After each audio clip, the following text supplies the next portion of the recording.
प्यारे विद्यार्थियों, इस वीडियो में आप देख रहे हैं 2022-23 के लिए जारी किया गया official model paper 12th class का अर्थशास्त्र का। इसका कंप्लीट सॉल्यूशन हम देखेंगे। आप लोगों ने काफी कमेंट किया कि सर अर्थशास्त्र इकोनॉमिक्स का कंप्लीट सॉल्यूशन करवा दीजिए। इसी तरह से आपने जिन जिन सब्जेक्ट से कमेंट किए थे उन सभी सब्जेक्ट को हमने सॉल्व करवा दिया है, जिसमें आपका हिंदी और इंग्लिश भी शामिल है। तो उन सभी को आप देख सकते हैं। प्लेलिस्ट, ये वीडियो जैसे ही खत्म होगी वहां पर प्लेलिस्ट आपको दिखाई देगी। सभी को पता है कि 1 से लेकर 10 तक जो है बहुविकल्पीय प्रश्न रहेंगे, जिसमें ऑप्शंस आपको देखने को मिलने वाले हैं। और उसके बाद में 11 से 18 नंबर तक के प्रश्न जो है लघु उत्तरीय रहेंगे। और उसके बाद में जो नेक्स्ट अति लघु उत्तरीय रहेंगे। और नेक्स्ट जो है आपका 19 से 24 तक के प्रश्न जो है लघु उत्तरीय रहेंगे। और उसके बाद जो है 25 से 27 तक के प्रश्न जो है वो आपके बड़े उत्तर वाले रहेंगे, 10-10 अंकों के। ठीक है, तो चलिए इसको स्टार्ट करते हैं बिना किसी देरी के। पहला जो प्रश्न है, व्यष्टि अर्थशास्त्र के अंतर्गत निम्न में से किसका अध्ययन किया जाता है। सभी को अच्छी तरह से पता है कि हम जो है व्यष्टि अर्थशास्त्र के अंदर जो अध्ययन करते हैं वो किन वस्तुओं का करते हैं। तो आपका क्या राइट आंसर हो जाएगा? सभी ने एज्यूम जो किया होगा वो राइट ऑप्शन क्या होने वाला है यहाँ पे, तो वो राइट ऑप्शन हो जाएगा हमारा। इसके अंदर जो है हम अध्ययन करते हैं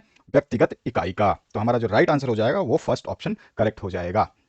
इसके बाद जो नेक्स्ट क्वेश्चन है, इसमें पूछा गया सीमांत उपयोगिता के शून्य होने पर कुल उपयोगिता क्या हो जाती है। तो सीमांत उपयोगिता के शून्य होने पर कुल उपयोगिता जो है अधिकतम हो जाती है। तो यहां पर जो है आपका ग ऑप्शन करेक्ट हो जाएगा। इसके बाद जो नेक्स्ट क्वेश्चन है, इसमें पूछा गया आपसे उत्पादन बंद कर देने पर, उत्पादन बंद कर देने पर क्या होगा। तो उत्पादन अगर हम बंद कर देंगे तो जितनी परिवर्तनशील लागतें हैं वो क्या हो जाएंगी? शून्य हो जाएंगी। तो परिवर्तनशील लागतें जो हैं वो शून्य हो जाती हैं। तो यहां पर भी आपका ऑप्शन ग सही होगा। इसके बाद जो नेक्स्ट क्वेश्चन है, सीमांत आगम खाली स्थान में परिवर्तन की दर है। तो सीमांत आगम जो है कुल आगम में परिवर्तन की दर कहलाती है। तो यहां पर जो है का ऑप्शन आपका करेक्ट हो जाएगा। इसके बाद आते हैं पांचवें प्रश्न पर। पांचवा प्रश्न पूछा गया, दीर्घकाल में सामान्य मूल्य बराबर होता है। तो दीर्घकाल में सामान्य मूल्य जो है उत्पादन व्यय के बराबर होता है। दीर्घकाल की बात हो रहा है, ध्यान रखना है। दीर्घकाल में सामान्य मूल्य जो है बराबर होता है किसके? उत्पादन व्यय के बराबर होता है। इसके बाद जो नेक्स्ट क्वेश्चन है, पूर्ति के बढ़ने पर कीमत में क्या होती है। तो अगर पूर्ति बढ़ेगी तो कीमत में जो है कमी होने लग जाएगी। तो यहां पर जो है ग ऑप्शन आपका करेक्ट हो जाएगा। और पूर्ति अगर कम होगी तो कीमत में क्या हो जाएगी? वृद्धि हो जाएगी। जैसे अभी कोरोना काल में बहुत सारी चीजें जो है पूर्ति नहीं हो रही थी, क्योंकि सप्लाई गवर्नमेंट ने बंद कर दी थी। बहुत सारी अनिवार्य जो सेवाएं थी बस उन्हीं को चालू रखा था और बाकी को बंद कर दिया था। तो उस समय क्या हर चीज को डबल दाम में, ट्रिपल दाम में आपने भी खरीदा होगा, मुझे पूरा विश्वास है। तो इस तरह से हम कहेंगे कि पूर्ति के बढ़ने पर, अगर पूर्ति बढ़ जाती है तो फिर कीमत क्या हो जाएगी? ऑटोमेटिकली कम हो जाएगी, क्योंकि पूर्ति हो रही है। इसके बाद जो है नेक्स्ट क्वेश्चन सातवां, इलाहाबाद बैंक क्या है। तो इलाहाबाद बैंक जो है यह एक व्यापारिक बैंक है। तो यहां पर जो है आपका कौन सा ऑप्शन हो जाएगा? ख ऑप्शन करेक्ट हो जाएगा। इसके बाद जो है आपको आठवां प्रश्न पूछा गया है, साख मुद्रा का विस्तार होता है जब ईआरआर क्या होगा। जब ईआरआर बढ़ेगा तब साख मुद्रा का विस्तार होगा। ईआरआर जब बढ़ेगा तो साख मुद्रा का विस्तार होगा। अगर साख मुद्रा का विस्तार होता है जब सीआरआर क्या होगा? घटेगा तब। तो यहां पे ऑप्शन ईआरआर दिया है तो ईआर बढ़ता है। ठीक है, जब ईआर बढ़ता है तो साख मुद्रा का विस्तार होता है। और यहां पे सीआरआर दे देगा तो क्या होगा? सीआरआर अगर होता तो क्या होगा? सीआरआर जब घटेगा तब साख मुद्रा का विस्तार होता है। तो यहां पर ईआरआर दिया हुआ है तो इसलिए हमारा ख ऑप्शन करेक्ट हो जाएगा।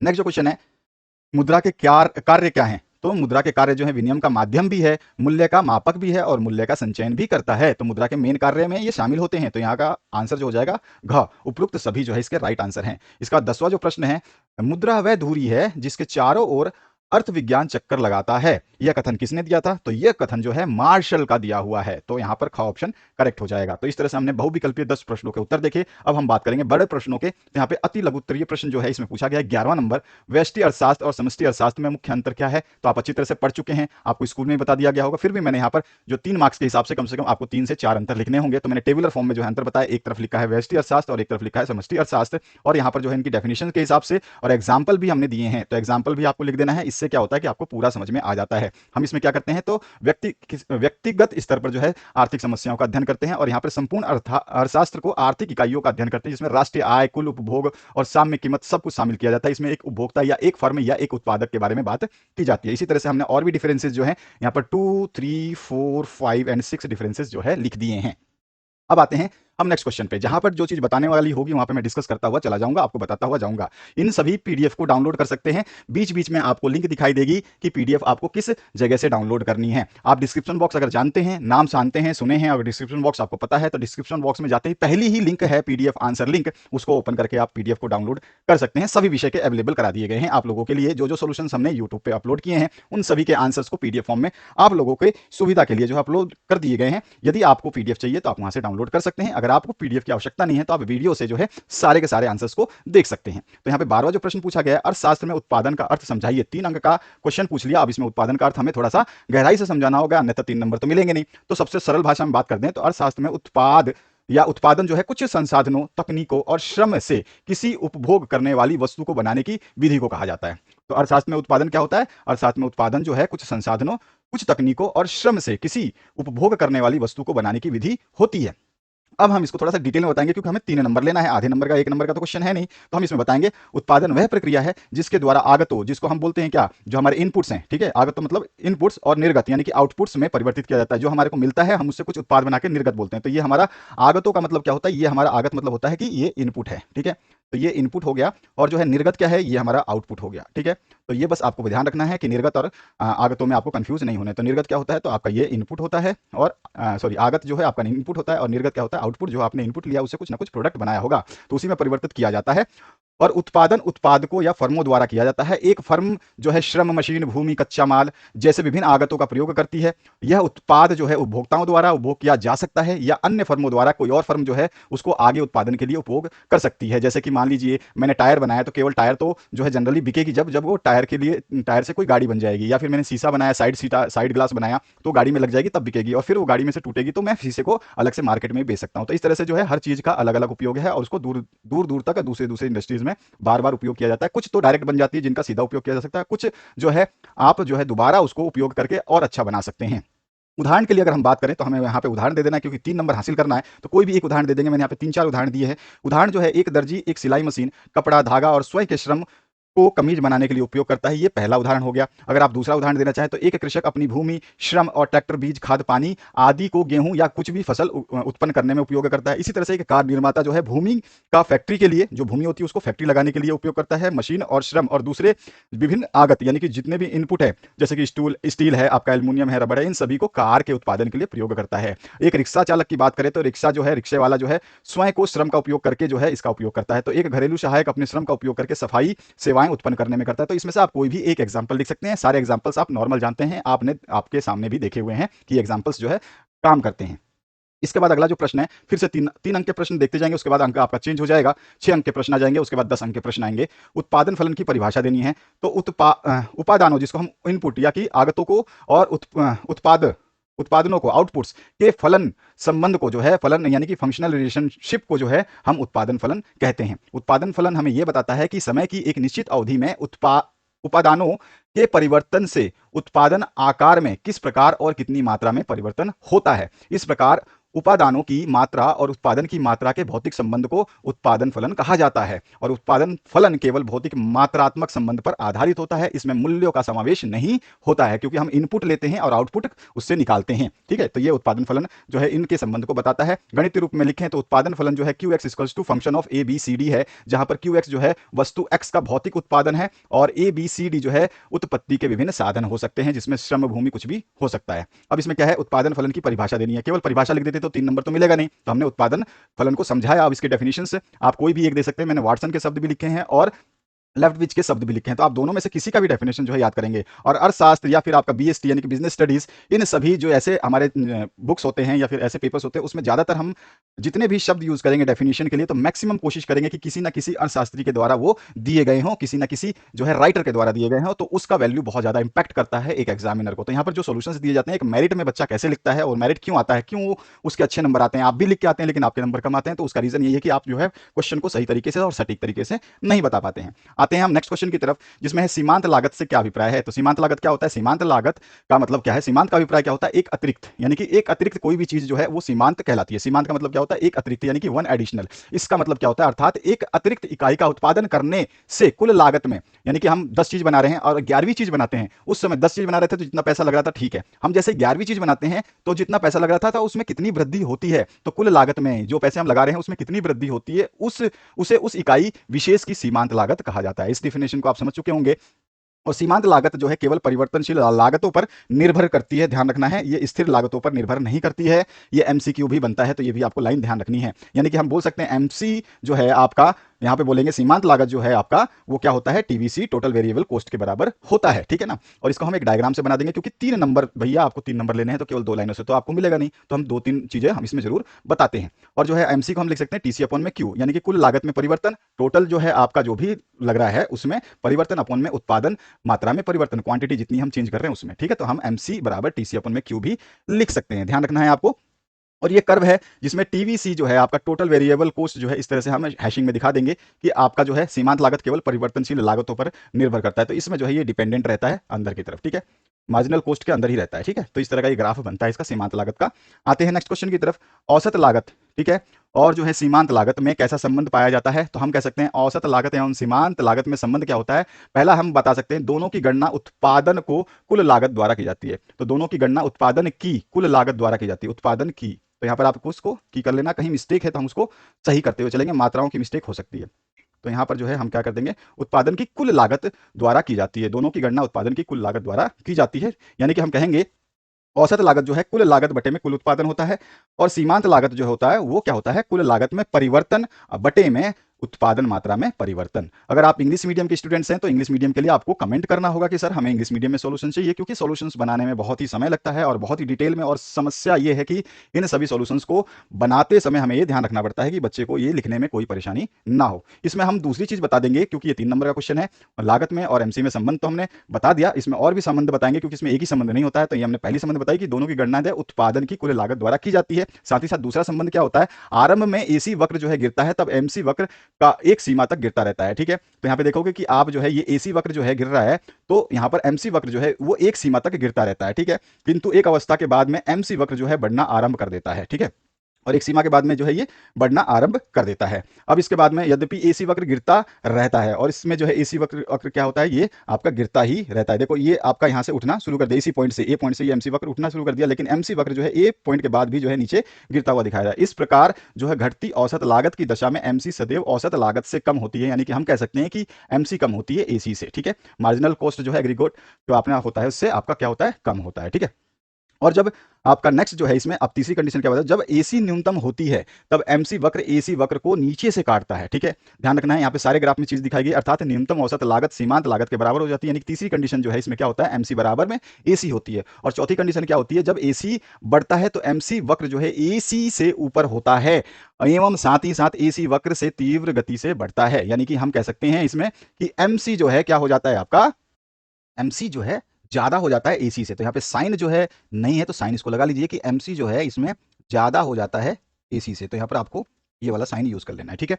अगर हम इसको लिखना चाहें, अर्थात जो है एमसी ज्यादा होगा आपके एसी से, ठीक है। तो इस तरह से जो है इसका आंसर हो जाएगा। इसके बाद आते हैं हम नेक्स्ट क्वेश्चन की तरफ, भू राजस्व या मालगुजारी समझाइए। तो यह राज्य सरकार की आय का एक प्रमुख स्रोत है, यह बहुत प्राचीन समय से चलता आ रहा है तथा उन व्यक्तियों को देना होता है जिनके पास कृषि की भूमि होती है, और मालगुजारी जो है निर्धारित करते समय जो है देश के विभिन्न राज्यों में पृथक पृथक नीतियां अपनाई जाती है, हर राज्य अपने अपने हिसाब से जो है इसको अपनाता है, इसकी नीतियां लागू करता है। यह भूमि पर लगाया गया एक अवरोही कर होता है, क्योंकि निर्धन तथा धनवान लोगों को समान रूप से इसको देना होता है, और मालगुजारी या तो स्थायी होती है अथवा समय समय पर राज्य सरकार द्वारा निश्चित की जाती है, चेंज भी कर जाते हैं, स्थायी भी करते हैं और इसको मॉडिफाई भी करते रहते हैं। मालगुजारी या भू राजस्व का एक प्रमुख गुण यह है कि ये जो इनसे जो है राज्य सरकारों को एक निश्चित धनराशि प्राप्त होती रहती है, और दूसरा मुख्य गुण यह है कि यह सुविधाजनक है, क्योंकि कृषकों से फसल पैदा होने पर जो है इसको वसूला जाता है। यदि फसल खराब हो जाती है तो सरकार कर माफ भी कर सकती है या उस कर में छूट भी दे सकती है, तो इस तरह से ये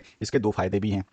इसके बाद 17 नंबर क्वेश्चन भी आपका 3 नंबर का है, इसमें राज्य उत्पाद शुल्क पर टिप्पणी आपसे पूछी गई है। तो इसमें हम बता सकते हैं कि भारत के नवीन संविधान के अनुसार केंद्रीय उत्पादन कर का एक भाग तो राज्य सरकार को प्राप्त होती है, साथ ही साथ उन्हें कुछ नशीली वस्तुओं जैसे शराब, अफीम और औषधियों पर उत्पादन कर लगाने का अधिकार दिया गया है, और ऐसी वस्तुओं के उत्पादन पर राज्य सरकार द्वारा लगाए गए कर ही राज्य उत्पादन शुल्क के नाम से जाने जाते हैं। इस कर से उन राज्यों को प्राप्त आय जो है ये हो जाती है, साथ ही साथ जिनमें जो है मद्य निषेध लागू नहीं है, ठीक है। जिन राज्यों में ये शराब, अफीम, औषध जो नशीले पदार्थ हैं जहां पर अभी मना नहीं है, बैन नहीं है, क्योंकि कुछ ही राज्य हैं जैसे कि आपके यूपी में बंद है, गुजरात में बंद है, तो इस तरह से जिन राज्यों में इनका जहां पे लागू नहीं किया गया है, बाकी यूपी और गुजरात को छोड़ दो जहां पे लागू नहीं किया गया है, तो वहां पर राज्य सरकारों को इससे पर्याप्त आय हो जाती है, और इस कर को जो है लगाने के दो उद्देश्य भी है इसमें। प्रथम जो है आय प्राप्त करने के लिए, ठीक है, पहला उद्देश्य क्या है कि राज्य सरकार इससे आय प्राप्त करती है, और द्वितीय क्या है कि मादक पदार्थों के उपयोग को कम किया जाएगा, क्योंकि कर लगेगा तो उस चीज की वैल्यू जो है बढ़ जाएगी, इनका महंगे दाम हो जाएंगे और लोग कम से कम इसको यूज करेंगे। अब भारत में कुछ राज्यों ने अपने यहाँ मध्य निदेश जो है लागू कर दिया, जैसे कि मैं आपको बता चुका हूं। तो इस पर हमने संक्षिप्त छोटी सी टिप्पणी लिखनी थी जो 3 नंबर के लायक हो, तो 3 नंबर के लायक हमने इसमें टिप्पणी लिख दी। इसमें आपसे फिर से पूछा गया एक और, राजस्व व्यय किसे कहते हैं? तो विभिन्न सरकारी विभागों, सेवाओं पर खर्च, ऋण पर ब्याज की अदायगी और सब्सिडियों पर होने वाले व्यय को राजस्व व्यय कहते हैं। राजस्व व्यय जो है करों, शुल्कों, फीसों, जुर्माना आदि प्रकार के मदों से किए जाते हैं, ठीक है। और जो है राजस्व व्यय वर्तमान चक्र में या 1 वर्ष के भीतर नियोजित अल्पकालिक व्यय होता है। साथ ही साथ राजस्व व्यय में एक फर्म को बनाए रखने की परिचालन और रखरखाव लागत को पूरा करने के लिए किए गए खर्च इसमें शामिल होते हैं। और संपत्ति के परिचालन जीवन में उल्लेखनीय वृद्धि या लंबे समय तक बिना किसी संपत्ति को काम करने की स्थिति में, ठीक है, रखने के लिए आवश्यक नियमित रखरखाव और मरम्मत व्यय भी राजस्व व्यय में शामिल किए जाते हैं। साथ ही साथ मरम्मत और नियमित रखरखाव, नवीनीकरण, बहाली शुल्क, मौजूदा परिसंपत्तियों से जुड़े राजस्व व्यय के सभी उदाहरण हैं, ठीक है। तो हमने इसमें एग्जांपल भी दे दिया, राजस्व व्यय में क्या क्या आता है ये भी बता दिया, राजस्व व्यय की डेफिनेशन भी बता दी। तो 3 अंक जो है हमारे को पूरे के पूरे मिलने ही मिलने हैं।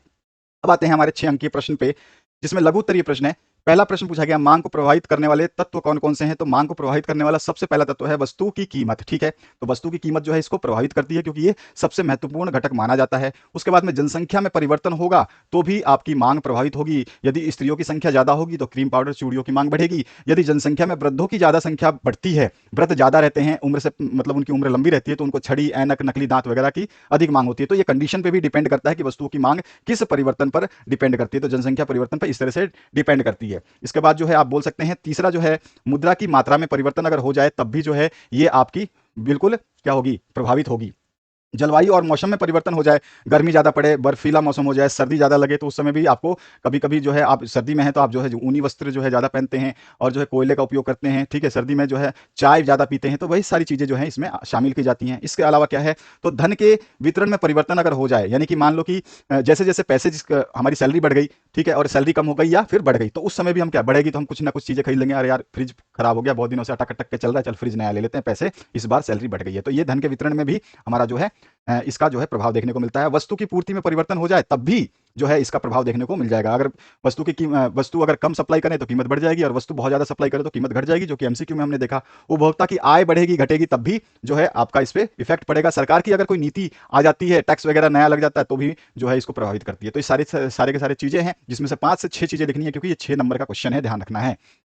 आते हैं नेक्स्ट पार्ट पे, जिसमें आपसे 6 नंबर का फिर से क्वेश्चन पूछा गया, एक फर्म की कुल स्थिर लागत, कुल परिवर्ती लागत तथा कुल लागत क्या है? तो आपको 3 चीजें पूछी गई, कुल स्थिर लागत पूछा गया है, कुल परिवर्ती लागत पूछा गया और कुल लागत पूछा गया है, ठीक है। तो कुल स्थिर लागत क्या होता है? कुल स्थिर वो लागत होता है जो आपका प्रोडक्शन हो चाहे ना हो, आपको देना ही देना है। जैसे कि आपको भवन का किराया देना पड़ता है, जो भी आपने मशीन में लागत लगाई है वो आपका फिक्स हो गया। और जो भी मैनेजर हैं आपके, जो स्थायी सेवा वाले हैं, जिनको आपने परमानेंट रखा हुआ है, उनको आप कंपनी चलाओ चाहे ना चलाओ, आपको इनको देना होगा। तो यही होता है कुल स्थिर लागत, ठीक है। इसका एग्जाम्पल दे दिया, और यहाँ पे हमें इसको डेफिनेशन से लिखना है। 2-2 अंक के हम इसने पार्ट बांटे हैं कि एक पार्ट 2 नंबर का, दूसरा पार्ट 2 नंबर का, तीसरा पार्ट 2 नंबर का। तो नंबरों को भी ध्यान रखना है, और जो आपके क्वेश्चन पूछे गए सटीक सटीक आंसर देना है।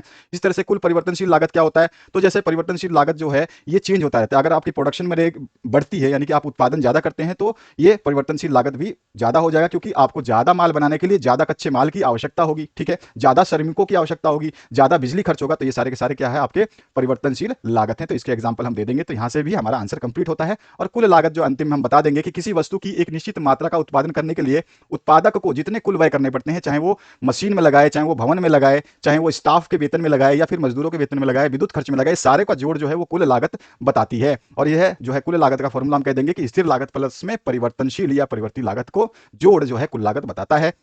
यहां पे हम बता सकते हैं कि ये जो एस वाली लाइन है जो सीधी आप देख रहे हैं, टीएफसी, ये टोटल फिक्स्ड कॉस्ट है, यानी कि ये जो है आपका परिवर्तनशील लागत नहीं है। ध्यान रखना क्या है, ये स्थिर लागत है। तो ये फिक्स रहता है, चाहे आपकी कंपनी में कुछ बने या ना बने, ठीक है। और बाकी जो है टोटल वेरिएबल कॉस्ट, ये जो है अगर प्रोडक्शन बढ़ा तो ये बढ़ा, और घटा तो फिर घटा, और बढ़ा तो बढ़ा, इस तरह से घटता बढ़ता रहता है। और टोटल कॉस्ट क्या होता है, इन दोनों का योग होता है, टीएफसी का और टीवीसी का। तो हमने लिख दिया टोटल वेरिएबल कॉस्ट प्लस में टोटल जो फिक्स्ड कॉस्ट है, इसका मूल्य जो है टोटल कॉस्ट कहलाता है। तो ये हमने कर्व से बताया कि ये कर्व जो है आपका ये बताता है, दूसरा कर्व आपको ये बताता है, और तीसरा कर्व जो है टोटल फिक्स्ड कॉस्ट जो है सीधा रहता है। और यहाँ पे हमने सब कुछ लिख दिया है ताकि ये ग्राफ समझ में आ जाए। ये ग्राफ बना दिया ना, तो आप समझ लो कि एग्जामिनर तो इतना खुश हो जाता है कि देखो अर्थशास्त्र जो भी आपके डायग्रामेट्रिकल सब्जेक्ट है, अगर उनको आप बनाते हो, उसमें डायग्राम बनाते हो, तो एग्जामिनर ऑटोमेटिकली आपको नंबर देता है। बहुत इंपॉर्टेंट चीज होती है ये सारी चीजें। क्या होगा यदि बाजार में प्रचलित मूल्य जो है संतुलन कीमत से अधिक हो जाए। तो संतुलन कीमत से अधिक होगी तो इस स्थिति में जो है बाजार मांग बाजार पूर्ति से कम होगी, यानी कि अधिपूर्ति जन्म ले लेती है। और यह जो अधिपूर्ति विक्रेताओं में क्या करती है, विक्रेताओं में प्रतिस्पर्धा बढ़ा देती है। और प्रतिस्पर्धा के कारण जो है विक्रेता कम कीमत लेने को जो है तैयार हो जाते हैं। विक्रेता जो है वो कम कीमत लेने को तैयार हो जाते हैं और कीमत कम होने से मांग विस्तृत हो जाती है और पूर्ति जो है संकुचित हो जाती है। और ये तब तक होता रहता है जब तक कि संतुलन कीमत तक वापस ये नहीं पहुंच जाता। तो इसमें 4 चीजें हम बता देंगे। संतुलित कीमत से अधिक हो तो, और संतुलित कीमत से कम हो तो क्या होगा। तो संतुलित कीमत से अगर कम हो तो इस स्थिति में बाजार पूर्ति से अधिक होती है और अधिक मांग जो है जन्म ले लेती है। यहाँ जो है अधिक मांग जो है क्रेता जो खरीदने वाले हैं उसमें प्रतिस्पर्धा बढ़ा देती है और इस प्रतिस्पर्धा के कारण क्रेता जो है अधिक कीमत देने को तैयार हो जाते हैं। और जो है ये तब तक चलता रहता है जब तक कि संतुलन बिंदु पर जो है वापस ना पहुंच जाए या जब तक ये संतुलित ना हो जाए। ठीक है। इसके बाद जो है नेक्स्ट पार्ट, भारतीय रिजर्व बैंक के वर्जित कौन कौन से कार्य है। तो वर्जित कार्य भी, मुख्य कार्य भी पूछता है। तो वर्जित कार्य जो है आपको बता देना है। सबसे पहला जो है इसका क्या करता है, जमा पर ब्याज ना देना, ये वर्जित कार्य है इसका, नो इंटरेस्ट ऑन डिपॉजिट। दूसरा है व्यापार में भाग ना लेना, ये भी इसका वर्जित कार्य है। साथ ही साथ अंशों को क्रय ना करना, ये भी इसका वर्जित कार्य है। और अचल संपत्तियों क्रय पर रोक लगाना, ये भी इसका वर्जित कार्य है। और साथ ही साथ बिना प्रतिभूति के ऋण नहीं दे सकता, ये भी इसका वर्जित कार्य है। तो सारे के सारे ये वर्जित कार्य हमने लिख दिए। इतने ही इसके वर्जित कार्य होते हैं, 6 अंक आपको यहाँ से मिल जाने हैं। इसके बाद जो नेक्स्ट पार्ट है उसकी बात करते हैं। तो बजट को परिभाषित करना है। और बजट कितने प्रकार के होते हैं, सभी को पता है। बजट 3 प्रकार के होते हैं। और बजट क्या होता है, एक वित्त वर्ष में जो है सरकार की अनुमानित आय और व्यय का जो है लेखा जोखा होता है, जो कि हम क्या मानते हैं, अप्रैल से 31 मार्च तक मानते हैं। और बजट जो है क्या करता है, इसके उद्देश्य क्या होते हैं, इसकी विशेषता क्या होती है, मैंने यहाँ पे लिख दिए। आर्थिक बजट जो है, बजट आर्थिक विकास को प्रोत्साहन देता है, संतुलित क्षेत्रीय विकास करता है, ठीक है, आय और संपत्ति का पुनः वितरण करता है। साथ ही साथ क्या करता है, ये आर्थिक स्थिरता प्रदान करता है। ये पॉइंट नंबर 4 आपको इसको कर देना है कि 4 नंबर पॉइंट है। ठीक है। और साथ ही साथ रोजगार का सृजन करता है और सार्वजनिक उपक्रमों का प्रबंध में जो है अत्यधिक सहायक होता है। तो बजट के ये जो है मूलभूत जो है विशेषताएं हैं, ध्यान रखना कि विशेषता पूछे तो इनको हमें फिर डिस्क्राइब कर देना है। इन सभी पॉइंटों को डिस्क्राइब कर देंगे तो हमारे को फिर से 6 नंबर मिल जाएंगे। अगर 6 नंबर में आता है तो ये बजट जो है, इसमें इसकी क्या विशेषताएं हैं, बजट क्यों बनाया जाता है, तो ये सभी रीजन की वजह से बजट बनाया जाता है। तो इसमें 6 पॉइंट हमने लिखे हैं। और बजट जो है 3 प्रकार के होते हैं। पहला संतुलित, और दूसरा जो है अधिशेष, और चौथा जो है घाटे का बजट। और पहला संतुलित क्योंकि हमारे को सारा डिटेल में बताना है, 6 नंबर हमको लेने हैं। तो यहाँ पर जो है पहला हो जाएगा संतुलित बजट। संतुलित बजट में क्या होता है, सरकारी आय और जो है सरकारी व्यय जो है आपस में बराबर होते हैं। तो पहला हम इसको इस डायग्राम से शो कर देंगे और डेफिनेशन भी लिख देंगे कि इसमें जो है बजट जो है कैसा होता है, जिसमें आय और व्यय दोनों बराबर होते हैं। संतुलित बजट जो है ये आर्थिक क्रियाओं के स्तर पर कोई प्रभाव नहीं पड़ता है और इसके कारण ना तो संकुचनकारी शक्तियां और ना ही विस्तारवादी शक्तियां काम कर पाती हैं। इसके बाद जो है आपका नेक्स्ट आता है जिसको हम बोलते हैं बचत का बजट या फिर अतिरेक बजट। ठीक है, सरप्लस बजट जिसको इंग्लिश में बोला जाता है। अतिरेक बजट वह है जिसमें सरकार की अनुमानित आय जो है अनुमानित व्यय से अधिक होती है, यानी कि सरकार की अनुमानित आय जो है वो अधिक होती है और सरकार का जो खर्चा होता है वो कम होता है इसमें। ठीक है, तो हम बोलेंगे कि इसमें कम खर्चा होता है और सरकार की आय जो है अधिक होती है, तो अतिरेक बजट कहलाता है। घाटे का बजट क्या होता है, तो घाटे के बजट में जो है सरकार की अनुमानित आय कम हो जाती है और सरकार का जो है व्यय यानी कि खर्च जो है वो ज्यादा हो जाता है, तो घाटे की बजट कहलाती है। तो इस तरह से हमने इनको लिखा, तीनों के 2-2 नंबर मिलेंगे। फॉर्मूला जिस तरह से मैंने लिखा है टेबल में आप बना देना, ऊपर वाली चीजें बजट को बता देना, सब कुछ आपको मिला करके 6 नंबर यहाँ से मिल जाने हैं। इसके बाद नेक्स्ट पार्ट की बात करते हैं। तो इसमें जो है आपसे पूछा गया है भुगतान संतुलन के समाधान हेतु सरकार द्वारा उठाए गए कौन कौन से कदम हैं। तो सरकार ने मूलभूत कुछ आवश्यक कदम उठाए जिसमें 5-6 कदम हैं। जिसमें पहला है आयात निर्यात संतुलन बनाया है। ठीक है, तो इसके बारे में प्रयत्न किया है। ठीक है, दूसरा जो है उन्होंने प्रयत्न किया है पौंड पाउंड का प्रयोग किया है, जो कि अब खत्म सा हो गया है, लेकिन इसका भी प्रयोग किया गया है। विदेशी प्रतिभूतियों का प्रयोग भी किया गया है और साथ ही साथ जो है विदेशी ऋण और सहायता का भी प्रयोग किया गया है और अदृश्य निर्यात और साथ ही साथ रुपए का अवमूल्यन भी किया गया है। तो ये 6 पॉइंट जो आप लिखोगे 6 नंबर यहां से मिल जाने हैं। अब बड़े प्रश्न आते हैं 10-10 अंक के। 6 नंबर के प्रश्न देख लिए, 1 नंबर के देख लिए, 3 नंबर के देख लिए। उदासीनता वक्र की सहायता से उपभोक्ता के संतुलन की व्याख्या करनी है। सभी ने किया है और सभी को क्लास में अच्छी तरीके से कराया है और इसको मैंने शॉर्ट से शॉर्ट में लिखा है और इतने शॉर्ट में लिखोगे तो भी आपको 10 नंबर मिल जाएगा। सबसे पहले आपको उपभोक्ता संतुलन की अवस्था बता देनी है, जो है अपनी आय के अंदर जो है वस्तुओं का अच्छित से उच्च मतलब अधिकतम से अधिकतम संतुष्टि पूर्वक जो है चयन कर सकता है, बेहतरीन चयन कर सकता है। आपको 20 रुपए मिले तो 20 रुपए में बेहतरीन चीज, अगर आपको 2 चीजें खरीदनी है तो बेहतरीन चीजें कैसे खरीद पाओगे, वही एक उपभोक्ता हर कोई चाहता है कि मैं कहीं भी जाऊं, घूमने जाऊं या फिर होटल में जाऊं तो मेरे पैसे कम से कम खर्च हो और मेरे को मजा सबसे ज्यादा आए। तो वही चीज होती है उदासीनता वक्र की सहायता से उपभोक्ता के संतुलन बिंदु की हमें बता देनी है। तो ये सारी डेफिनेशन लिखते हुए पहला जो है उदासीनता वक्र विश्लेषण में उपभोक्ताओं की संतुष्टि के 2 जो है शर्तें हैं। पहली शर्त क्या है, उसमें जो है उदासीनता वक्र जो है कीमत रेखा को स्पर्श करे, जो बजट लाइन है उसको स्पर्श करे। ठीक है, तो आप देखोगे यहाँ पर ये जो है ये आपकी बजट लाइन है RS और इसको जो है उदासीनता वक्र जो है IC जो है ये इसको यहाँ पर ई पॉइंट पे काट रहा है। ठीक है, ये आपको बना देना है चित्र और ये सारी डिटेल्स लिख देनी है। बाकी आपको इस क्लास में बताया होगा, यहाँ पे ऐसी कुछ टेक्निकल चीज ज्यादा नहीं है जो आपको बताई जाए। और दूसरी चीज जो है, हाँ, इसमें आपको फॉर्मूले जरूर लिख देने हैं ये जरूर बताना है कीमत रेखा की ढाल जो M R X X Y, क्योंकि इसमें जो एक्स वस्तु है ये आपका और ये वाई वस्तु है, इसके बीच का हमने ग्राफ बनाया है। और जो है इसमें एक्स का वाई के प्रति क्या हो जाएगा, तो पी एक्स अपने पी आई हो जाता है, यानी कि उदासीनता वक्र का ढाल जो है हम इस तरह से लिख सकते हैं। इसके बाद जो है इसमें दूसरी कंडीशन क्या होती है, स्थायी संतुलन के लिए संतुलन बिंदु पर उदासीनता वक्र मूल बिंदु की ओर उन्नतोदर होनी चाहिए, अर्थात संतुलन बिंदु पर एम आर एस घटती हुई होनी चाहिए। तो संतुलन बिंदु जो भी आपकी है वहां पर जो है एमआरएस जो है आपकी घटती हुई होनी चाहिए। यहां पर आप एक उदासीनता ग्राफ में बहुत सारे वक्र जो है बना सकते हैं, ठीक है, IC1 IC2 IC3 बना सकते हैं। हमने IC1 और IC2 दोनों ही दिखाए, यहाँ पे ये IC1 है और यहाँ पे ये IC2 है, ठीक है। और यहाँ पे आपका संतुलन बिंदु है और ये आपका उपभोक्ता की लाइन है, ठीक है। अब यहाँ पर जो है इसमें भी हम केवल डिटेल बता देंगे कि इस चित्र में क्या बताया गया है, और इस बिंदु में अंतिम संतुलन बिंदु कहाँ पर है, जहां पर M R S X Y जो है घटती हुई है, ठीक है। तो ये आपका ई बिंदु है इसमें, ठीक है। तो यहाँ पर आपका इतना ही सोल्यूशन होगा, 10 नंबर आपको मिल जाने हैं, क्योंकि हमने शॉर्ट से शॉर्ट डिस्क्राइब किया है इसको। इसके अथवा पार्ट की बात करें तो इसमें पूछा गया उपभोक्ता के बजट सेट से आप क्या समझते हैं, एक उदाहरण दीजिए। बहुत इंपॉर्टेंट क्वेश्चन है, उपभोक्ता के बजट सेट को आपको समझाना है, जो कि आप एक उपभोक्ता हैं, आप कुछ सामान खरीदने जाते हैं तो आपको कैसे खरीदना है। तो उपभोक्ता के बजट सेट जो है दो वस्तुओं के उन सभी बंडलों, यानी कि दो वस्तु है उनके संयोगों का संग्रह है, जिन्हें उपभोक्ता प्रचलित बाजार कीमत पर अपनी आय से खरीद सकता है। तो ये तो हो गया बजट सेट की डेफिनेशन, ठीक है। उपभोक्ता बजट सेट जो है आय और कीमत पर निर्भर करता है तथा आय और व्यय का लेखा जोखा भी दर्शाता है। हम उपभोक्ता बजट सेट को निश्चित आय, निश्चित कीमत और दो वस्तुओं के बंडल, यानी कि दो वस्तुओं के संयोग, बंडल का मतलब हो गया संयोग, मतलब मान लो आम और केला, सेब और संतरा, या जूता या चप्पल, ठीक है।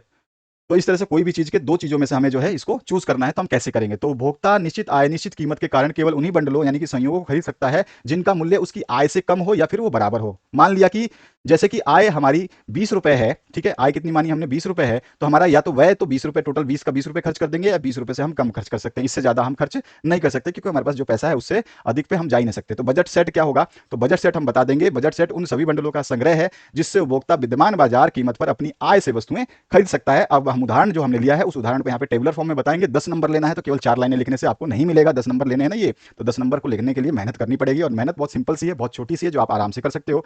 इसमें क्या है, हमने माना उपभोक्ता की आय जो है वो कितनी है, 20 रुपए है, ठीक है। और पहली वस्तु जैसे मान लो आप X1 को अगर केला मानते हो, ठीक है, आप मान लो केला है ये, तो केला की वस्तु या वस्तु केला जो है उसकी कीमत जो है, मान लिया X1 वस्तु है तो उसकी कीमत P1 है, ठीक है।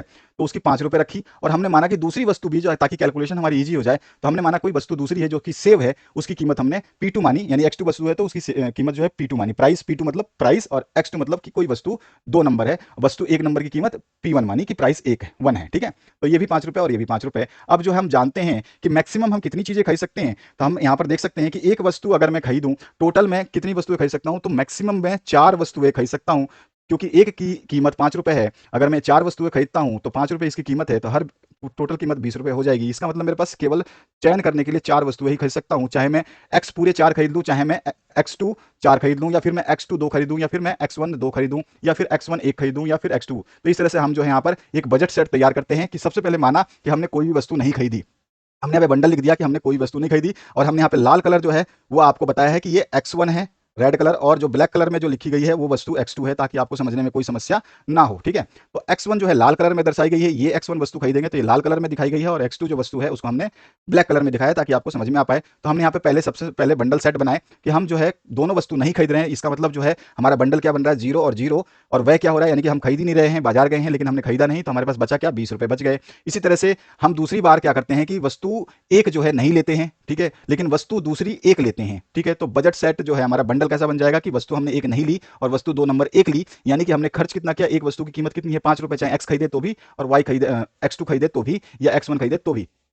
तो हमारे को यहाँ पे देखने को मिल रहा है कि हमने एक चीज खरीदी है तो 5 रुपए खर्च हुए, यानी कि हमारे पास शेष जो बचा वो 15 रुपए बचा। अब जो है हम मानते हैं कि पहली वस्तु जो हमने शून्य खरीदी, लेकिन दूसरी वस्तु अब 2 खरीद रहे हैं, तो इसी तरह से बंडल सेट जो है 0 2 बन जाएगा, और हमारा 2 अगर वस्तु खरीदी तो एक की कीमत 5 रुपए है, तो टोटल खर्च कितना हुआ, 10 रुपए। तो इसके हिसाब से हमारे पास बचा कितना शेष, 20 में से 10 गया तो 10 रुपए। इस तरह से अगर हम वस्तु 3 खरीदते हैं, कोई भी वस्तु, यानी कि X2 हम 3 खरीदते हैं, ध्यान रखना ब्लैक वाला X2 है और रेड वाला X1 है। अगर हम वस्तु X2 3 खरीदते हैं तो हमारे पास टोटल मूल्य हो जाता है 15, क्योंकि एक का मूल्य 5 रुपए है तो 3 वस्तुओं का मूल्य 15 रुपए हो गया, और X1 वस्तु हमने खरीदी नहीं, तो यानी कि हमने 15 रुपए मार्केट में खर्च किए, और फिर हमारे पास 20 रुपए थे तो बचे रुपए 5। लेकिन हम अंतिम जा रहे हैं और वहां पर जो है X1 की वस्तु का फिर से चयन नहीं कर रहे हैं, और जो है हम X2 वस्तु 4 के 4 खरीद लेते हैं, जो कि हम मैक्सिमम 4 खरीद सकते थे। हमने अंदाजा लगा लिया कि हमारे पास 20 रुपए है, तो हम कोई भी वस्तु अगर 5 रुपए की है तो 4 से ज्यादा नहीं खरीद सकते, तो हमने माना कि ये जो है 4 खरीदा, तो हमारे पास जो है वह 20 के 20 हो गए, और वस्तु हमने खरीदी अधिकतम 4, 4 और हमारे पास बचा 0। पांचवी कंडीशन में हम चाहें तो वस्तु कोई भी 5 नहीं खरीद सकते। यहाँ पे रेड कलर में ये बताया गया है कि ये वस्तु हो ही नहीं सकती, ठीक है। इसी तरह से मैं दूसरा बंडल अगर बनाना चाहूं तो दूसरा बंडल क्या हो जाएगा, यहाँ पे मैंने माना कि वस्तु पहली वाली वस्तु x1 जो है 1 खरीदी और वस्तु x2 जो है वो 0 खरीदी। इसी तरह से मैं चेंज करता रहूंगा 0 1 2 3 और यहाँ पर फिर 0 1 2 3, फिर यहाँ पे 0 1 2 और फिर 0 1 और 0। आप सेट बना सकते हो कि पहली वस्तु 1 खरीदी, दूसरी वस्तु 0, फिर हमने पहली वस्तु 1 खरीदी, दूसरी वस्तु 1 खरीदी। इसी तरह से आप सेट्स जो हैं इस तरह से बना सकते हो, लेकिन आपको किसी भी एक सेट का एग्जांपल यहाँ पे दे देना है। तो हमने बताया कि ये बंडल व्यय और शेष कैसे बचा, तो ये चीज हमने बता दी और x1 और x2 वस्तु को मेंशन कर दिया और हमारे पास जो सेट बनेंगे वो इस तरह के सेट बन जाएंगे। और जो ये ग्रीन कलर की लाइन जो दिख रही है, ये उपभोक्ता का जो है बजट लाइन बताती है कि इस बजट लाइन पर जो है हम ये सारी की सारी चीजें खरीद सकते हैं। ये बजट लाइन हमारे को शो कर रही है कि ये बजट लाइन है हमारी ग्रीन वाली, कि इससे अंदर अंदर सारी चीजें हम खरीद सकते हैं। इस लाइन के इधर जितनी भी चीजें हैं, इस साइड जितनी भी चीजें हैं, ये सारी की सारी चीजें हम खरीद सकते हैं, लेकिन इस लाइन के इधर पीछे की तरफ जो रेड कलर में है, इधर हम कुछ भी नहीं खरीद सकते। ये चीज आपको समझ में आ गई? तो आप सिंपली क्या करें, हम आगे बढ़ते हैं, इसको ड्रॉ कर देंगे ग्राफ में ताकि हमारा जो है यहाँ पर क्वेश्चन कंप्लीट हो जाए, ठीक है। तो इसको हम ग्राफ में ड्रॉ कर दें ताकि आपको समझ में आ जाए कि इसका ग्राफ कैसे बनता है, क्योंकि आपको स्कूल में तो बताया होगा, फिर भी मैं यहाँ पे डिस्क्राइब कर रहा हूँ। बजट रेखा जो है उसको बनाएंगे तो बजट रेखा दो वस्तुओं के संयोग को बताती है, जिसमें उपभोक्ता जो है दी गई आय से वस्तु की कीमत दी गई कीमत से खरीदता है, ठीक है ना। और अधिकतम खरीदने की क्षमता जो है वही हमारी क्या होती है, बजट रेखा प्राप्त होती है। अधिकतम हम क्या चीज खरीद रहे हैं, तो देखो यहाँ पे 4 वस्तु हम खरीद सकते थे, ठीक है। यहाँ पर भी देखो एक ये खरीदा, 3 ये खरीदा, तो ये 4 हो गई। यहाँ पर हम अगर दो खरीद रहे हैं तो 4 हो गई। यहाँ पे पहली 3 खरीदे, दूसरी 3 1 खरीदी तो 4 हो गई। और यहाँ पर अंतिम में पहली ही हमने 4 खरीद ली तो भी हमारी 4 हो गई। तो यहाँ पर ये लाइन जो है बजट लाइन बताती है और इसके अंदर जो है सब कुछ खरीद सकते हैं, लेकिन इस बजट लाइन के बाहर कुछ भी नहीं खरीद सकते। तो हम कहते हैं कि जो हमने ऊपर बंडल पेश किया था, इसी तरह का कोई बंडल हमने ले लिया, ठीक है। तो हमने बता दिया उपभोक्ता जो है बजट रेखा के बाहर का बंडल चयन नहीं कर सकता, ठीक है। तो यहाँ पर जो हम इसका ग्राफ बना देंगे कि हमने मान लिया कि 0 0 आपकी मर्जी है, कोई भी आप ले सकते हो, कोई भी बंडल ले सकते हो, ठीक है। और जो है आप मैक्सिमम 4 वस्तुएं खरीद सकते हो, जो कि आपको हरे कलर में दिखाई देती है, यही हमारी बजट लाइन शो करती है। तो मैंने आपको बता दिया कि ये x वस्तु x2 मान ली, ठीक है, ये वस्तु x2 है, ये वस्तु आपकी x1 है। अब हम अगर यहाँ पर चयन करते हैं कि इस बंडलों में से आपने जो माना है, बंडल आपकी मर्जी, आप कुछ भी माने। अगर मैं देखूं तो अगर मैं पहली x2 वस्तु कितनी खरीद रहा हूं, तो अगर मैं x2 वस्तु 4 खरीदूं, ठीक है, ध्यान रखना है कि x2 वस्तु मैं कितनी खरीद रहा हूं, 4 खरीद रहा हूं, ये रहा 4। x2 वस्तु 4 खरीद रहा हूं तो 4 यहां पे खरीद रहा हूं, ठीक है। और जो उस समय x1 वस्तु कितनी खरीद रहा हूं, 0, तो यहां पर जो है इसके पास में 0, यानी कि दोनों पॉइंट इसी जगह पे आ गए, तो मेरे पास 0 और 4 का संयोग बन गया।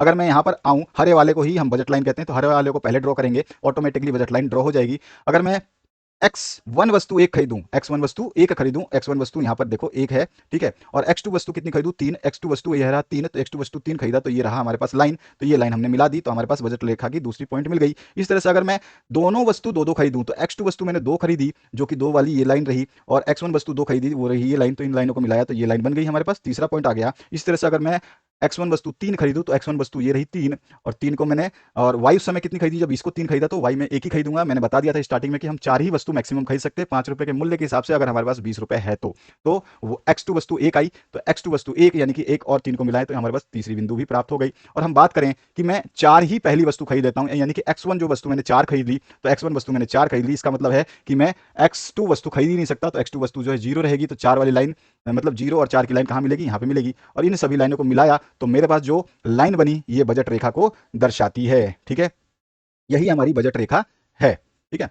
तो ये बजट रेखा को दर्शा देगी और यही हमारी बजट रेखा हो जाएगी। क्लियर हुआ? तो लाल वाली जो मैंने अभी आपको ड्रॉ करके दिखाई है, यही आपकी बजट रेखा है। अब जो है हमने इस बजट रेखा के अंदर अंदर की सारी चीजों को, बंडलों को चयन कर सकते हैं, जो कि बजट रेखा के अंदर अंदर आप देख रहे हो कि सारी चीजें इस साइड में जितनी भी है, ये सारी चीजें क्या है, बजट रेखा के अंदर हैं। जितनी भी चीजें आप इधर देख रहे हो, ये बजट रेखा के अंदर है। तो हम इसके अंदर अंदर ये सारी चीजें जो है, ये सारे बंडल खरीद सकते हैं। जितने भी बंडल यहाँ पे बने हुए हैं, ये सारे बंडल खरीद सकते हैं, चाहे आप किसी का भी मान निकालो। अगर मैं x2 यहाँ पे देखता हूँ, तो x2 जो है आपका 1, यहाँ पे कितना दे रहा हूँ 2, और जो है आप x1 कितने ले सकते हो 1, ठीक है ना। तो इस तरह से सारे बंडल खरीद सकते हो आप। मैक्सिमम 4 खरीद सकते हो, उससे कम आप कुछ भी खरीद सकते हो, 0 भी खरीद सकते हो, 1 भी खरीद सकते हो, 2 भी खरीद सकते हो। और जो हम कहते हैं कि जब आपके पास जितने पैसे हैं, उसमें आपने जितना मैक्सिमम चीज खरीद लिया, वही आपका अधिकतम संतुष्टि को दर्शाता है, ठीक है।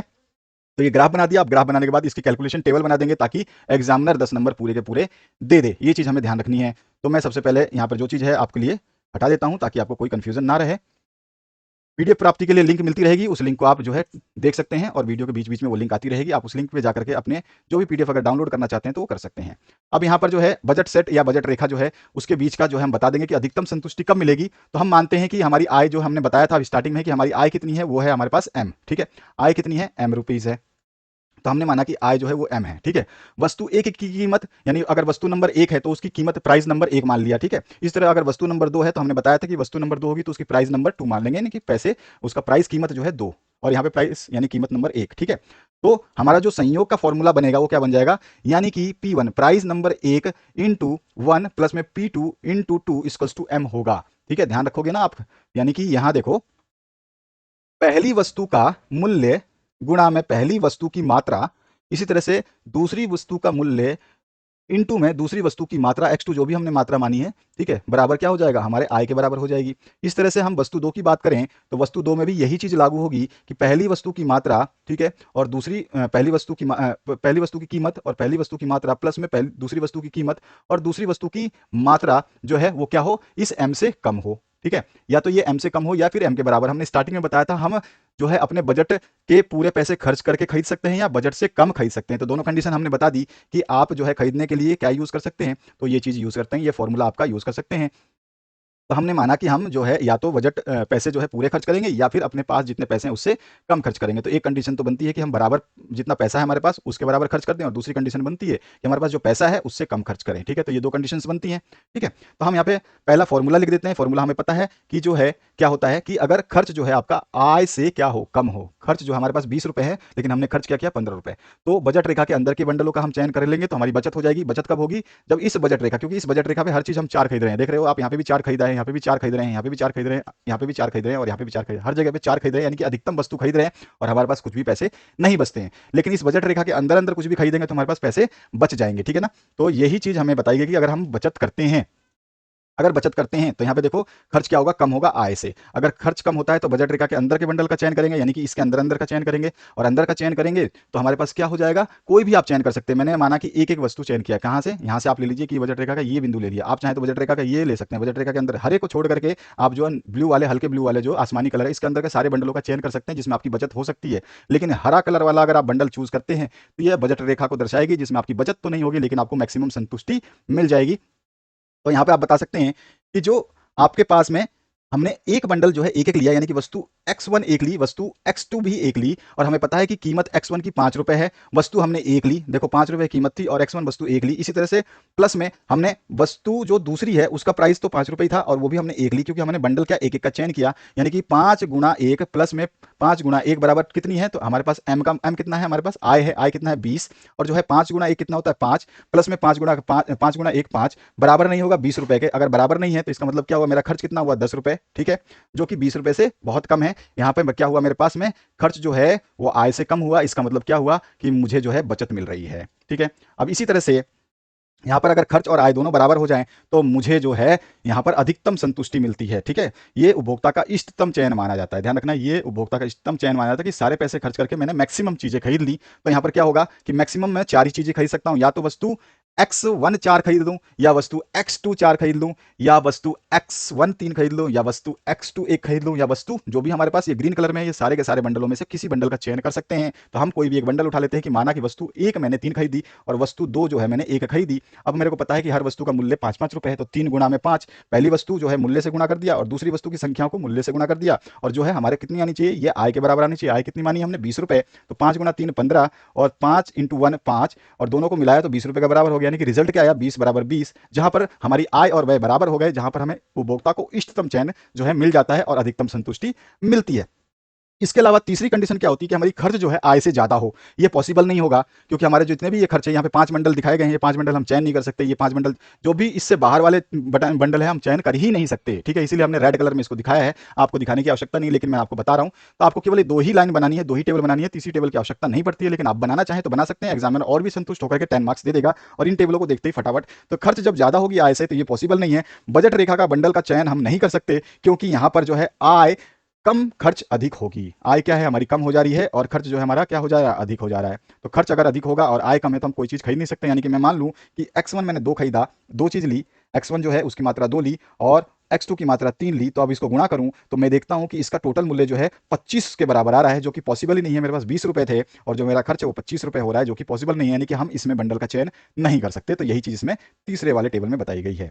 अब आपने ये बना दिया तो आपको 10 नंबर मिल जाने हैं, केवल समझने की बात थी। अब तो 1 सेकंड में आप बना दोगे इस टेबल को। आप एक बार प्रैक्टिस जरूर, हर चीज प्रैक्टिस करते रहना, हर चीज को प्रैक्टिस किए बिना आप नहीं कर पाओगे। राष्ट्रीय आय क्या है? राष्ट्रीय आय की आधारभूत संकल्पना को जो है उदाहरण सहित समझाना है। ये भी 10 नंबर का क्वेश्चन है आपका। सबसे पहले प्रोफेसर मार्शल के अनुसार जो हम राष्ट्रीय आय को बता सकते हैं, उसके अलावा नॉर्मल डेफिनेशन भी दे सकते हैं। देश के प्राकृतिक संसाधनों पर श्रम और पूंजी द्वारा कार्य करने पर प्रति वर्ष भौतिक एवं अभौतिक वस्तुओं और सेवाओं का उत्पादन होता है। इन सबकी शुद्ध उत्पत्ति का योग जो है राष्ट्रीय आय कहलाती है। प्रोफेसर मार्शल की डेफिनेशन है। और राष्ट्रीय आय की सरल परिभाषा अगर मैं देना चाहूं तो किसी देश में एक वित्तीय वर्ष में उत्पादित सभी वस्तुओं और सेवाओं का मूल्य जो है उस देश की राष्ट्रीय आय कहलाती है। सभी ने ये पढ़ा है, लेकिन मैं प्रोफेसर मार्शल को ज्यादा महत्व दूंगा, क्योंकि इसको अगर आपने लिख दिया तो एग्जामिनर आगे जाने से पहले समझ जाएगा कि बच्चे ने बहुत बेहतरीन किया है और इसने अर्थशास्त्र को पढ़ा है और याद भी किया है। तो ये चीजें इंपैक्ट डालती हैं एग्जामिनर के ऊपर, क्योंकि एग्जामिनर के पास ज्यादा समय नहीं होता है। एक बच्चे की कॉपी चेक करने में वो ज्यादा से ज्यादा 1 से 2 मिनट लगाता है, मैक्सिमम 1 से 2 मिनट से 3 मिनट मैक्सिमम लगाता है, और 3 मिनट के अंदर अंदर आपकी कॉपी चेक कर दी जाती है। आप सोचिए कि 3 मिनट में क्या वो आपके सारे क्वेश्चंस को पढ़ पाएगा? इंपॉसिबल होता है ये चीज। केवल आपको मैं गाइड करने के लिए बता रहा हूं कि एग्जामिनर सारी कॉपी को नहीं पढ़ता, केवल वो नजर मारता रहता है, और नजर मारते ही उसको दिखाई दिया कि हाँ बच्चे ने सही लिखा है और डायग्राम बनाया है, सब कुछ इसमें मेंशन कर दिया, बस इसके हो गए 10 नंबर पूरे, ले लो 10 नंबर, इस तरह से। या फिर आप दूसरा डेफिनेशन लिखना चाहें तो ये भी डेफिनेशन बहुत छोटी सी है, लेकिन संतुष्ट जो है एग्जामिनर किससे होगा? पहले वाले डेफिनेशन से। बाकी आप कोई भी डेफिनेशन लिखें सभी में नंबर आपको मिलेगा, लेकिन एग्जामिनर आंख कब बंद करेगा? जब पहली डेफिनेशन लिखोगे तो आंख बंद करके नंबर देगा, और आप बाकी डेफिनेशन लिखोगे तो एग्जामिनर क्या बोलेगा कि चलो इसने डेफिनेशन तो लिखी, आगे भी पढ़ना पड़ेगा मुझे। ठीक है, ये चीज थोड़ी सी मेंटेलिटी डिपेंड करती है। तो हमने जो है यहाँ पर एक और डेफिनेशन बताइए, एक निश्चित समय में समाज की संपूर्ण आय और व्यय ही जो है राष्ट्रीय आय कहलाती है। ठीक है, अब जो है राष्ट्रीय आय की विभिन्न संकल्पनाएं जो है हमसे पूछी गई हैं। ठीक है, यहाँ आधारभूत संकल्पनाएं कौन कौन सी हैं? सबसे पहला है कुल राष्ट्रीय उत्पाद, जिसको जीएनपी, ठीक है, ग्रोस नेशनल प्रोडक्ट। ठीक है, दूसरा क्या है आपका? कुल घरेलू उत्पाद, ग्रोस डोमेस्टिक प्रोडक्ट। इसी तरह से इनके फॉर्मूले जो सूत्र जिसमें जिसमें शामिल होगा, सूत्र जरूर लिखेंगे। ठीक है, शुद्ध राष्ट्रीय उत्पाद, तो यहाँ पर जो है आपका थर्ड वाला हो गया, इसमें भी आपका फॉर्मूला है। इसके बाद फोर्थ वाला शुद्ध घरेलू उत्पाद, इसमें भी हमको सूत्र बता देना है। इसी तरह पांचवा जो है साधन लागत पर शुद्ध राष्ट्रीय आय, जिसको एनआईएफसी बोलते हैं, तो ये भी आप लिखेंगे और इसका भी आपका सूत्र है। तो इन सभी सूत्रों को जरूर लिखेंगे, और सारे के सारे मूलभूत जो है आपकी संकल्पनाएं हैं राष्ट्रीय आय की, जिनको हमें इनको लेना पड़ता है, इन्हीं की वजह से जो है ये निकाली जाती हैं। और इसके बाद बोला है कि इसमें इसको उदाहरण के साथ समझा देना है। तो एक उदाहरण दे सकते हैं हम, कोई भी, आपको जो भी याद हो, आपने इतने सारे एग्जाम्पल्स पढ़े हैं बुक से, तो मैंने मान लिया कि कुछ मदे हैं जिनको यहाँ पे लिख दिया गया है कि ये मदे हैं, 9 मदे ले ली, और इसका करोड़ों में जो है रुपए हमने ले लिया अपनी मर्जी से, तो हमने एक एग्जांपल दे दिया कि ये एग्जांपल ले रहे हैं। ठीक है, उदाहरण के लिए निम्न आंकड़ों से राष्ट्रीय आय की गणना करते हैं। तो ये हमने लिखा क्या है? उदाहरण ले रहे हैं, और इस उदाहरण के थ्रू जो है हम राष्ट्रीय आय की गणना करने वाले हैं।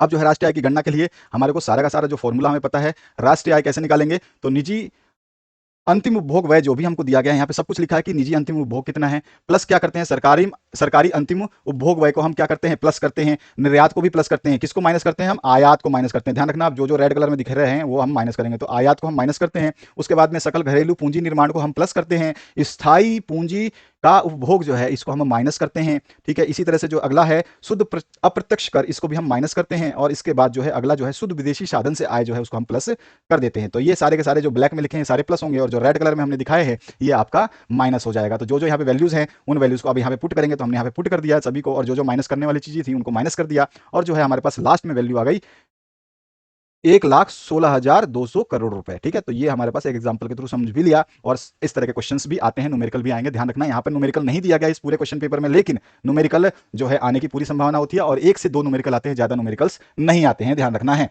सूत्र ज्यादातर पूछे जाएंगे, ये भी ध्यान रखना है। तो सूत्र अच्छे तरीके से सारे याद करना जो हमने बताए हैं। इसका अथवा पार्ट में पूछा गया है राष्ट्रीय आय के मापन में कौन कौन सी कठिनाइयां हैं? तो राष्ट्रीय आय के मापन में बहुत सारी कठिनाइयां हैं, 10 नंबर का क्वेश्चन है, तो यहाँ पर हम एक एक वर्ड में नहीं लिखेंगे, हम इसको समझाएंगे। राष्ट्रीय आय के मापन में पर्याप्त एवं विश्वसनीय आंकड़ों का अभाव, पहला पॉइंट हम यहाँ पे डाल रहे हैं। ठीक है, तो ये पहले पॉइंट को हम डिस्क्राइब कर देंगे थोड़ा सा। 10 नंबर लेने हैं तो 10 नंबर लेने का तरीका बता रहा हूँ। मैंने बता दिया था आपको कि एक टॉपर कैसे लिखता है, वो चीज यहाँ पे बताई जाती है। तो पहले पॉइंट में हम लिख देंगे पर्याप्त एवं विश्वसनीय आंकड़ों का अभाव। ठीक है, उसके बाद जो है दूसरा हम पॉइंट बता सकते हैं अमौद्रिक क्षेत्र। ठीक है, इसके बाद जो तीसरा पॉइंट हम बता देंगे, इसमें बता देंगे व्यावसायिक विविष्टीकरण का अभाव। अब जब आप इन पॉइंटों को पढ़ोगे तो आपको पूरा पूरा एकदम निचोड़ के आपके दिमाग में घुस जाएगा। ये चीज इतने सरल शब्दों में लिखी है, ये पूरा का पूरा पेपर बनाते समय बहुत ज्यादा मेहनत करी गई है, क्योंकि इसमें देखा गया कि कौन से क्वेश्चन को क्या आंसर विशेष तरह से दिया जाए कि एग्जामिनर उसको पढ़ते ही 1-2 लाइनों में आगे ना पढ़ पाए और उसको आंसर के पूरे नंबर दे दे। ठीक है, तो यहाँ पर पॉइंट वाइज बताए हैं। उसके बाद पांचवा पॉइंट हम लिखेंगे, तो ये पांचवा हो गया जिसमें अंतरराष्ट्रीय तुलना में कठिनाई हो जाती है। ठीक है, और वो कठिनाइयां किस तरह से होती है? वहां पे दो देशों की कीमत में स्तर में भिन्नता होती है, मौद्रिक आकार में भिन्नता पाई जाती है, आर्थिक ढांचे में भिन्नता पाई जाती है। ठीक है ना, और कुछ क्रियाएं जो हमारे यहाँ पर लीगल होती है और दूसरे विदेशों में जो इलीगल होती है। जैसे सपोज करो, आप जानते हो कि विदेशों में बहुत सारी चीजें लीगल है, वहां पर लेट नाइट बार पब्स और सब कुछ खुले रहते हैं, लेकिन यहाँ पर जो है अपने इंडिया में हर चीज को बैन किया गया है, एक समय के बाद में उनको खोलना मनाही है। ठीक है, तो वो सब चीजें भी है, तो हर चीज में भिन्नता पाई जाती है। तो ये सारी चीजें हम इसमें बताएंगे। इसके बाद जो है 27वां प्रश्न, रोजगार के प्रतिष्ठित सिद्धांत को समझाना है, और इस संबंध में से के बाजार नियम के प्रमुख बिंदु को लिखना है। 5 नंबर 10 नंबर। रोजगार का प्रतिष्ठित सिद्धांत क्या कहता है? रोजगार का प्रतिष्ठित सिद्धांत ये कहता है कि ये जो है पहले तो बहुत सारे अर्थशास्त्री जो है उन लोगों ने मिलकर के दिया है, ठीक है। उनके सभी विचारों, जितने भी अर्थशास्त्री थे उनके सभी विचारों को समन्वय के रूप में लिया गया और उसी को माना गया रोजगार का प्रतिष्ठित सिद्धांत, ठीक है। ये 1700 ईस्वी से लेकर के 1930 में जो महामंदी आई थी उस समय के विचारों को जो है रोजगार का प्रतिष्ठित जो है सिद्धांत माना जाता है, ठीक है। यह किसी एक अर्थशास्त्री की देन नहीं है, इसमें अनेक अर्थशास्त्रियों का विचार जो है शामिल किया गया है। और रोजगार का जो है प्रतिष्ठित या परंपरावादी सिद्धांत जो है पूर्ण रोजगार की धारणा पर आधारित होता है। इसलिए इस सिद्धांत के अनुसार पूर्ण प्रतियोगी पूंजीवादी अर्थव्यवस्था में पूर्ण रोजगार की स्थिति एक सामान्य स्थिति होती है, यानी कि हमेशा रोजगार उपलब्ध रहता है। रोजगार का प्रतिष्ठित सिद्धांत के अनुसार पूर्ण रोजगार एक ऐसी स्थिति है जिसमें उन सब लोगों को रोजगार मिल जाता है जो प्रचलित, जो भी पैसे मिल रहे हैं, प्रचलित मजदूरी पर काम करने को तैयार हों। यह अर्थव्यवस्था की एक ऐसी स्थिति है जिसमें अनैच्छिक बेरोजगारी नहीं पाई जाती, ठीक है। इसमें बेरोजगारी ना के बराबर होती है और होती भी है तो कुछ समय के लिए होती है, अल्प समय के लिए होती है और फिर से वापस अपने आप चली जाती है, जो कि आपने अभी भी कोरोना काल में इसका एक एग्जाम्पल देखा। मैं जस्ट एक एग्जांपल बता रहा हूं कि कोरोना काल में सब लोग जो है त्राही माम करके अपने अपने घरों की तरफ भाग चले थे, कंपनियां छोड़ चले थे, कंपनियां बंद हो चुकी थी। लेकिन आज वही लोग फिर से कुछ ही समय बाद में वापस से रोजगार में शामिल हो चुके हैं। तो वो कुछ समय के लिए आती है, यही बोलता है रोजगार का प्रतिष्ठित सिद्धांत, ठीक है। तो यहाँ पर आप इसको बता देंगे कि रोजगार का परंपरागत सिद्धांत जो है पूर्ण रोजगार, इसमें जो है सामान्य स्थिति होती है। रोजगार का प्रतिष्ठित सिद्धांत के अनुसार जो है रोजगार एक ऐसी स्थिति है जिसमें सब लोगों को रोजगार मिल जाता है जो प्रचलित मजदूरी पर काम करने को तैयार होते हैं, ठीक है। और जो है यहाँ पर कोई भी बेरोजगारी नहीं पाई जाती। यह सिद्धांत से के बाजार नियम पर आधारित है जिसमें पूर्ति अपनी मांग का खुद निर्माण कर देती है, ठीक है।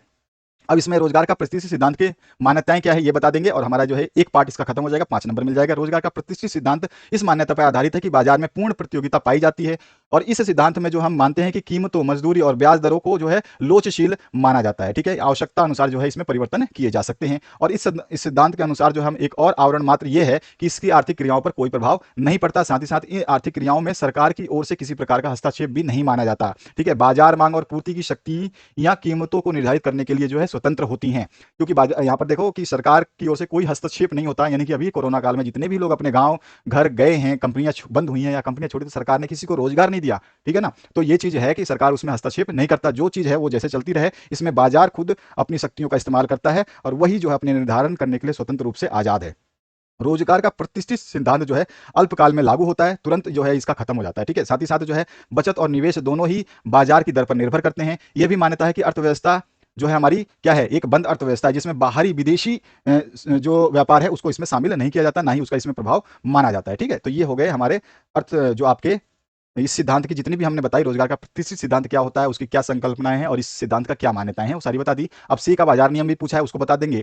तो सी का बाजार नियम के अनुसार क्या होती है, पूर्ति अपनी मांग का स्वयं निर्माण करती है और सी के अनुसार जिस अनुपात में पूर्ति घटती या बढ़ती है उसी अनुपात में उत्पादन के साधन की क्रम शक्ति और मांग भी घटती या बढ़ती है। इस प्रकार मांग और पूर्ति सदैव एक दूसरे के बराबर होते हैं या कि एक दूसरे की पूर्ति करते रहते हैं। इसका अर्थ है कि जितना भी उत्पाद किया जाएगा या जितना भी प्रोडक्ट बनाया जाएगा वो सब बिक जाएगा, यानी कि सप्लाई इक्वल्स टू डिमांड हो जाएगी, यानी कि पूर्ण रोजगार होगा। और जो है सी ने यह भी कहा कि अगर लोग सारी आय व्यय नहीं करते हैं और कुछ बचत जो है कर लेते हैं या फिर आय का कुछ हिस्सा बचत कर लेते हैं, तो इस स्थिति में भी से का नियम लागू हो जाता है। जो लोग बचत करते हैं वो उसको कहीं ना कहीं बाद में निवेश करेंगे तो वापस से कुल मांग जो है कुल पूर्ति के बराबर हो जाएगी, यानी कि टोटल डिमांड जो है वो आपका कितना हो जाएगा, जो है इन्वेस्टमेंट प्लस में कंजम्पशन, ठीक है। तो यहाँ पे वापस से डिमांड जो सप्लाई के बराबर हो जाएगी।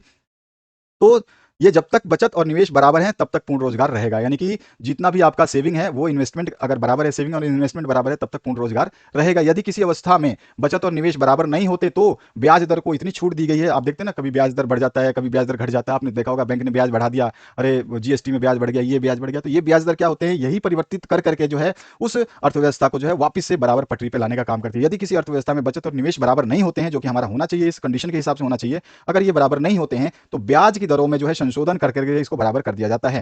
तो ये चीज हमें ध्यान रखनी है, बस यही हमारा आंसर हो जाएगा। तो ब्याज की दर में इस प्रकार परिवर्तन होता है कि बचत और निवेश जो है वापस से बराबर कर दिए जाते हैं, ठीक है। तो ये पॉइंट हो गया। अब इसके बाद जो है नेक्स्ट पार्ट है, से के नियम की मान्यताएं जरूर बता देंगे। तो से के नियमों की मान्यताएं बहुत छोटी छोटी सी हैं और बहुत ही सिंपल सी हैं। से का बाजार नियम जो है इस मान्यता पर आधारित है, बाजार में पूर्ण प्रतियोगिता पाई जाती है, कीमतों, मजदूरी, ब्याज की दर में लोचशीलता पाई जाती है, यानी कि इसमें परिवर्तन किया जा सकता है। मुद्रा केवल एक आवरण मात्र है, इसका आर्थिक क्रियाओं पर कोई प्रभाव नहीं पड़ता है। और इस नियम के अनुसार जो है सारी मुद्रा खर्च की जाती है, अर्थात किसी प्रकार का संचयन यानी बचत नहीं की जाती है।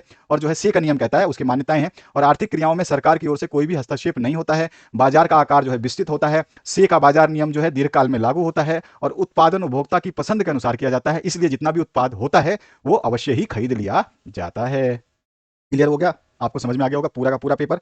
अथवा की बात करते हैं, सीमांत उपभोग प्रवृत्ति और सीमांत बचत प्रवृत्ति में संबंध की व्याख्या करनी है, तो इसकी व्याख्या तो बहुत लंबी चौड़ी तो नहीं है, लेकिन जितनी भी हम उसको कर देंगे। सीमांत उपभोग प्रवृत्ति क्या होती है? सीमांत उपभोग प्रवृत्ति उपभोग में होने वाले परिवर्तन तथा आय में होने वाले परिवर्तन का अनुपात है। जब बड़ा क्वेश्चन हो और उसका आंसर छोटा हो तो आपको उसकी डेफिनेशन के बारे में नॉलेज हो तो जरूर लिखें, ताकि वो क्वेश्चन का आंसर ऑटोमेटिकली बड़ा हो जाए और आपको पूरे नंबर मिल जाए। अगर आप डायरेक्ट क्वेश्चन लिखते हो तो एग्जामिनर सोचेगा कि आपके नंबर काट सकता है वो। तो यहाँ पर ध्यान रखना कि सीमांत उपभोक्ता प्रवृत्ति, और इसमें केवल संबंध की बात की गई है, लेकिन हम जो है सीमांत उपभोग प्रवृत्ति क्या है और सीमांत बचत प्रवृत्ति क्या है, इनको डेफिनेशन, इनके सूत्र दे देंगे और इनके संबंध तो 2 लाइन की है उसको बता देंगे, बस बात खत्म हो जाएगी, 10 नंबर पूरे मिल जाएंगे। ये चीज भी आपको ध्यान रखनी है, जो चीज बताई जाती है इसको सुनो, और जैसे ही वीडियो खत्म होगा आपके सामने प्लेलिस्ट आएगी, इसी वीडियो के बीच में यहाँ पर दिखाई देगी प्लेलिस्ट।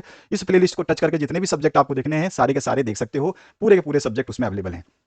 और जिस भी सब्जेक्ट का सॉल्यूशन आपको नहीं मिला है या आपको रिक्वायरमेंट है, आप इमीडिएट कमेंट करें और मैक्सिमम कमेंट करें, मैक्सिमम शेयर करें, ताकि आपके जो है सॉल्यूशंस को अपलोड किया जाए। जितनी जल्दी कमेंट करेंगे उतनी जल्दी आपका सॉल्यूशन, आज की डेट में आप मैक्सिमम कमेंट करिए, नेक्स्ट डे आपका सॉल्यूशन जो है अवेलेबल हो जाएगा। तो आपके ऊपर डिपेंड है कि आप कब चाहते हैं अपने सॉल्यूशंस को। यहाँ पर जो है सूत्र बता देंगे। सीमांत उपभोग प्रवृत्ति यानी कि एमपीसी जो है वो क्या होता है? उपभोग में परिवर्तन यानी कि डेल्टा सी। उपभोग में परिवर्तन कर रहे हैं तो हम उसको डेल्टा से डिनोट करते हैं, और आय में परिवर्तन यानी कि इनकम जो होती है वाई से दिखाते हैं, आय में परिवर्तन होता है तो उसको डेल्टा से डिनोट करते हैं। तो ये सूत्र होता है इसका, इसको हमने इंग्लिश में भी लिख दिया है, कोई फर्क नहीं पड़ता। और जो है इसके बाद में सीमांत बचत प्रवृत्ति क्या होती है? तो सीमांत बचत प्रवृत्ति होती है, सीमांत बचत प्रवृत्ति बचत में परिवर्तन तथा आय में परिवर्तन का अनुपात है, यानी कि एमपीएस जो है मार्जिनल प्रोपोर्शनिटी टू सेव क्या होता है? एस अपॉन में वाई होता है, यानी बचत में वृद्धि और आय में वृद्धि। ठीक है, या फिर आप बोलते हो डेल्टा बचत में परिवर्तन और आय में परिवर्तन, इस तरह से भी आप लिख सकते हो। ठीक है, आप क्या लिख सकते हो? इसको बचत में परिवर्तन भी लिख सकते हो और आय में परिवर्तन भी लिख सकते हो, दोनों ही चीजें सही हैं। आप इसमें फिर डेल्टा लगा दोगे, परिवर्तन लगाओगे तो डेल और डेल लगा दोगे। ठीक है, और सीमांत उपभोग प्रवृत्ति और सीमांत बचत प्रवृत्ति में संबंध क्या है? तो हम कहते हैं सीमांत उपभोग प्रवृत्ति एमपीसी तथा सीमांत बचत प्रवृत्ति एमपीएस का योग जो है सदैव 1 होता है, यानी दोनों को जोड़ें तो हमको 1 प्राप्त होता है। तो हमने कहा कि एमपीसी प्लस एमपीएस जो है 1 के बराबर होता है। और जो है हम जानते हैं, क्योंकि जो हमारा जो इनकम है वो कितना होता है? तो कंजम्पशन प्लस में सेविंग होता है। इनकम जो हमारी आय है वो आय क्या होती है? बचत और निवेश दोनों ही होता है। ठीक है, बचत और जो हमने उपभोग किया है उसके बराबर होता है, बचत और उपभोग के बराबर होता है हमारी आय। ठीक है, तो आय बराबर बचत, बचत और उपभोग। ठीक है, कंजम्पशन, उपभोग और प्लस में बचत। अब मैं इसको क्या है आय से डिवाइड करके, ये सारे के सारे जो है आय से ही रिलेटेड हैं, तो इसीलिए हम इसको आय से भाग दे देते हैं। तो वाई बटे वाई कर दिया, सी प्लस एस बटे वाई कर दिया। मैं सी प्लस एस को क्या लिख सकता हूं? तो वाई बटे वाई तो 1 हो जाएगा, वाई से वाई कट जाएगा, और सी बटे वाई अलग कर दिया और एस बटे वाई को अलग कर दिया। सी बटे वाई अभी मैंने बताया आपको क्या होता है, तो देखिए यहाँ पर सी बटे वाई क्या होता है? सी बटे वाई क्या होता है? तो एमपीसी होता है। सी बटे वाई क्या होता है? एमपीसी होता है। तो हम जो है सी बटे वाई को जो है एमपीसी लिखेंगे, और एस बाई वाई क्या होता है? तो अभी बताया मैंने, एस बाई वो एमपीएस होता है, तो हमने यहाँ पर एस बाई वाई को क्या लिखा? एमपीएस। ठीक है, तो ये पहली आपकी कंडीशन बता दी हमने कि इसमें 1 के बराबर जो एमपीसी प्लस में एमपीएस होता है। दूसरा संबंध क्या होता है? एमपीसी सामान्य इकाई से कम अथवा शून्य से अधिक होती है। ठीक है, ये भी कंडीशन होती है। और जो है एमपीसी ज्ञात करने पर जो है एमपीएस निकाला जा सकता है, यानी कि एमपीएस का फॉर्मूला क्या हो जाएगा? एमपीएस यहाँ पर देखिए, एमपीएस यहाँ छोड़ूंगा तो एमपीसी उधर चला जाएगा, 1 में से घट जाएगा, तो हमारे पास ये दूसरा फॉर्मूला आता है, क्योंकि एमपीसी प्लस में एमपीएस जो है 1 होता है। और इसी प्रकार एमपीएस ज्ञात करने पर जो है एमपीसी निकाला जा सकता है, यानी कि हम बोल सकते हैं एमपीसी बराबर 1 माइनस में एमपीएस होता है, क्योंकि एमपीसी प्लस में एमपीएस इक्वल्स टू 1 होता है। तो ये सारे संबंध हमने बताए और यही संबंध को हमें बताना था। 10 नंबर यहाँ से हमको मिल गए हैं। प्लेलिस्ट आपके सामने आ रही है, इसको देख लेना वीडियो स्क्रीन पर, और शेयर करना अवश्य बिल्कुल भूले ना, और साथ ही साथ कमेंट कर दें आपको नेक्स्ट सब्जेक्ट क्या चाहिए, जिसके लिए आपका नेक्स्ट सब्जेक्ट आ जाएगा। Thank you very much, have a good day. बने रहिए चैनल पे, मैक्सिमम सॉल्यूशंस और मैक्सिमम अपडेट्स आपके लिए वेट कर रहे हैं। आपके एग्जाम्स के लिए बहुत सारी इंपॉर्टेंट चीजें यहाँ पे अपडेट की गई हैं, उनको जरूर देखें। Thank you very much, have a good day.